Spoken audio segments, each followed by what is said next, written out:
Friends, আপনি জেনে অবাক হবেন যে বর্তমান সময়ে কিডনি রোগী অনেক বেশি পরিমাণে বেড়ে গিয়েছে। খাবারে ভেজাল, দৈনন্দিন জীবনে আমরা যে সমস্ত খাবার খাই সেই সমস্ত খাবারে ভেজাল কিংবা খাদ্য লবণে ভেজাল, কিংবা আমরা অতিরিক্ত পরিমাণে চিনি গ্রহণ করছি, যে সমস্ত সাদা চিনিগুলো আমাদের রক্তের ভিতরে সঠিক মাত্রায় কোলেস্টেরল এবং রক্তের সঠিক পরিমাপে এবং রক্তের বিশেষ কিছু উপাদানকে বিকৃত করে রক্তের উপাদানগুলো কোনো উপাদান বেশি, কোনো উপাদান কমিয়ে দিয়ে, অর্থাৎ ইলেকট্রোলাইটকে ইমব্যালেন্স করে দিয়েও কিডনির মারাত্মক ক্ষতি করে। আপনি জেনে অবাক হবেন বর্তমান সময়ে পুরো ভারতবর্ষে অনেক বেশি পরিমাণে রোগী কিডনিতে আক্রান্ত। বিশেষ করে বাংলাদেশ, ভারত, পাকিস্তান, নেপাল, মায়ানমার এই সমস্ত দেশগুলোতে দেখা যায় প্রায় প্রতি 10 জনে 2 জন রোগী কিডনিতে প্রত্যক্ষ এবং পরোক্ষভাবে আক্রান্ত আছেন। আসলে এ ধরনের রোগগুলো এর আসল লক্ষণগুলো আমাদের কিন্তু অনেকেরই অজানা। আপনি জেনে অবাক হবেন যে কোন লক্ষণগুলো কিডনি খারাপ হওয়ার আগে দেখা যায় এবং কোন লক্ষণগুলো জেনে আমরা একটু সতর্ক থেকে নিজেরা ভালো থাকতে পারি, সেই বিশেষ গুরুত্বপূর্ণ বিষয় নিয়ে আজকের আলোচনা। তাই না কেটে সম্পূর্ণরূপে ভিডিওটি দেখবেন এবং যারা নতুন সদস্য আছেন তারা অবশ্যই চ্যানেলটি সাবস্ক্রাইব করতে ভুলবেন না। চলুন গুরুত্বপূর্ণ আলোচনাতে চলে যাওয়া যাক।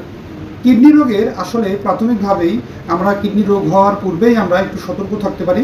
5টি বিশেষ গুরুত্বপূর্ণ লক্ষণ আমাদেরকে জেনে রাখা জরুরি। তার ভিতরে প্রথমেই হচ্ছে লেগ ইডিমা। কিডনি রোগীদের সাধারণভাবে লক্ষ্য করা যায় যে তাদের পায়ে এবং তাদের সাধারণভাবে চোখের নিচে অনেক বেশি পরিমাণে পানি জমার মতো লক্ষণগুলো লক্ষ্য করা যায়। কিডনি রোগীদের আমরা যে সমস্ত পানীয় এবং খাবারগুলো গ্রহণ করি সেই সমস্ত পানীয় এবং খাবার যে সমস্ত বিশেষ উপাদানগুলো রক্তের ভিতরে মিশে থাকে, এই বিশেষ উপাদানগুলোকে শাকন প্রক্রিয়ার মাধ্যমে সাধারণভাবে কিডনি তার কার্যক্রম সম্পন্ন করে আমাদের দেহের ভিতরে বিশেষ কিছু কার্যক্রম সম্পন্ন করে এবং আমাদের রক্তকে পরিশোধন করে থাকে। আমরা অনেকেই জানি না যে কিডনি রোগ হলে সাধারণভাবে এ ধরনের কাজগুলো কিডনি প্রতিনিয়তই করে থাকে এবং কিডনি যখন এ ধরনের কাজে ব্যাহত হয় তখন কিন্তু আমাদের হাতে পায়ে পানি জমা কিংবা বিশেষ করে পায়ে এবং চোখের নিচে পানি জমার মতো লক্ষণগুলো লক্ষ্য করা যায়। আপনারা জেনে অবাক হবেন একটি কিডনির প্রায় 10 লক্ষ পরিমাণে নেফ্রন থাকে। প্রতিটি কিডনিতে 10 লক্ষ নেফ্রন বিদ্যমান। এই সমস্ত নেফ্রনগুলোর ভিতর দিয়ে রক্ত সঠিকভাবে শাকন প্রক্রিয়ায় সম্পন্ন হয় এবং এটি কিডনি সাধারণভাবে ন্যাচারালিভাবে ডায়ালাইসিস করে থাকে, প্রতিনিয়ত রক্তকে পরিশোধন করে থাকে। দ্বিতীয় বিশেষ যে বিষয়টি সেটি হচ্ছে এরিথ্রোপয়েটিন নামক একটি বিশেষ হরমোন তৈরিতে বাধা প্রদান করে নষ্ট হওয়ার পূর্ব মুহূর্তে। সেক্ষেত্রে কিডনিতে আমাদের যে সমস্ত রক্তগুলো প্রবেশ করে, বিশেষ করে আরবিসি তৈরি করতে বাধা প্রদান করে বা আরবিসি তৈরিতে বাধা প্রদান করে এই হরমোন, অর্থাৎ এরিথ্রোপয়েটিন হরমোন এর ঘাটতির কারণে এরিথ্রোপয়েটিন যে বিশেষ হরমোনটি প্রডিউস হয় কিডনির ভিতরে, এই বিশেষ হরমোনটি তৈরিতে বাধা হওয়ার কারণে এই সমস্যাটি লক্ষ্য করা যায়। তৃতীয় নম্বর যে বিষয়টি সেটি হচ্ছে রোগী সাধারণভাবেই লক্ষ্য করা যায় ক্লান্ত ও দুর্বল ভাব, কাটতেই চায় না।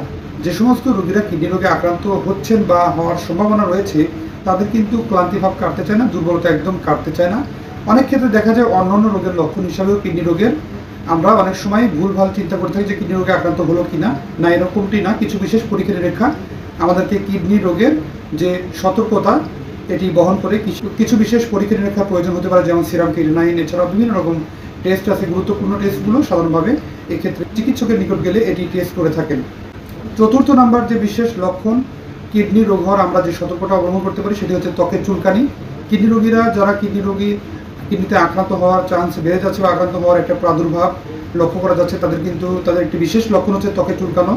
বিশেষ করে তাদের দেহে ইলেকট্রোলাইট ইমব্যালেন্স হয় এবং রক্তের ভিতরে যে ইলেকট্রোলাইটটি সাধারণভাবে ভাসমান অবস্থায় থাকে সেটি যখন আমাদের কিডনির ভিতরে যায় সঠিকভাবে ইলেকট্রোলাইটটি ব্যালেন্স হয় না। ইলেকট্রোলাইট ইমব্যালেন্স অবস্থায় থাকার কারণে ফসফরাস যে বিশেষ উপাদান আছে এই ইলেকট্রোলাইটটি সাধারণভাবে কিডনিতে এটি ভালোভাবে ছাকন প্রক্রিয়া সম্পন্ন হয় না নেফ্রনের মাধ্যমে। এটি কিন্তু পরবর্তীতে ত্বকের চুলকানি ভাব, ত্বকের প্রদাহজনিত সমস্যা তৈরি করে। সেক্ষেত্রে দেখা যায় এই রোগটি কিন্তু অনেক ক্ষেত্রে রেয়ার বলে অভিহিত করা হয়। একজন ডার্মাটোলজিস্টই সঠিকভাবে এক্ষেত্রে কিডনি রোগ আছে কিনা সেটি ধারণা করে থাকেন প্রাথমিকভাবেই। এক্ষেত্রে হতে হবে সতর্ক। এবং পঞ্চম ও বিশেষ একটি লক্ষণ হচ্ছে পায়ে ক্র্যাম্প হওয়া। সেক্ষেত্রে রেস্টলেসনেস ক্র্যাম্প হতে পারে। সিভিয়ার অবস্থাতে পায়ে ব্যথা এবং অস্বাভাব হওয়া, পায়ের ক্র্যাম্প হওয়া, সাধারণভাবেই মাসেলগুলো অনেক বেশি পরিমাণে জটলা বাঁধা বা পা বাঁকাতে ব্যাহত হওয়ার মতো সমস্যা এর পাশাপাশি লক্ষ্য করা যায়।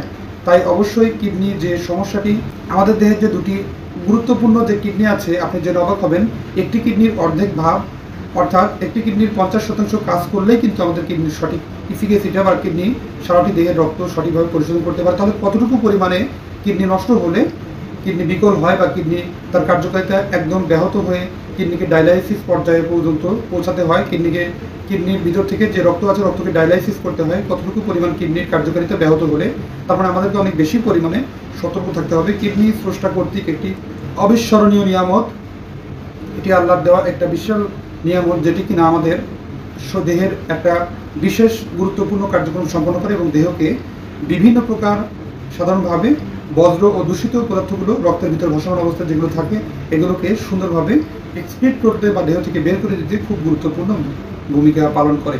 আমরা অবশ্যই সঠিক পরিমাণে পানি পান এবং সঠিকভাবে কিডনির বিশেষ এই সমস্ত 5টি লক্ষণ যে বললাম, গুরুত্বপূর্ণ লক্ষণগুলো দেখতে পেলেই অবশ্যই আপনার নিকটস্থ কোনো চিকিৎসকের, একজন রেজিস্টারভুক্ত চিকিৎসকের শরণাপন্ন হয়ে সঠিকভাবে চিকিৎসা নিলেই কিন্তু অতি দ্রুত সুস্থ অবস্থায় ফিরতে পারেন।